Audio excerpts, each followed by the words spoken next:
કેન્દ્ર સરકારે ગુજરાતને મદદની ખાતરી આપી છે। મોટા સમાચાર મળી રહ્યા છે।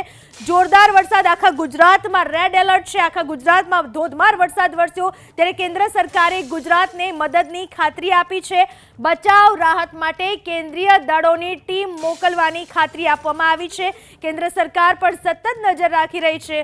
ગુજરાત પર નજર રાખવામાં આવી રહી છે। ગુજરાતમાં જોરદાર વરસાદ શરૂ થઈ ચૂક્યો છે અને જોરદાર વરસાદ પડ્યા બાદ હવે કેન્દ્ર સરકારે પણ ખાતરી આપી છે। મુખ્યમંત્રી સાથે કેન્દ્રીય ગૃહમંત્રીએ ફોન પર વાતચીત કરી બચાવ રાહત માટે કેન્દ્રીય દળોની ટીમ મોકલવાની ખાતરી આપવામાં આવી છે। જોરદાર વરસાદ આખા ગુજરાતમાં રેડ એલર્ટ છે। આખા ગુજરાતમાં ધોધમાર વરસાદ વરસ્યો ત્યારે કેન્દ્ર સરકારે ગુજરાતને મદદની ખાતરી આપી છે। બચાવ રાહત માટે કેન્દ્રીય દળોની ટીમ મોકલવાની ખાતરી આપવામાં આવી છે। કેન્દ્ર સરકાર પર સતત નજર રાખી રહી છે। ગુજરાત પર નજર રાખવામાં આવી રહી છે। ગુજરાતમાં જોરદાર વરસાદ શરૂ થઈ ચૂક્યો છે અને જોરદાર વરસાદ પડ્યા બાદ હવે કેન્દ્ર સરકારે પણ ખાતરી આપી છે। મુખ્યમંત્રી સાથે કેન્દ્રીય ગૃહમંત્રીએ ફોન પર વાતચીત કરી બચાવ રાહત માટે કેન્દ્રીય દળોની ટીમ મોકલવાની ખાતરી આપવામાં આવી છે।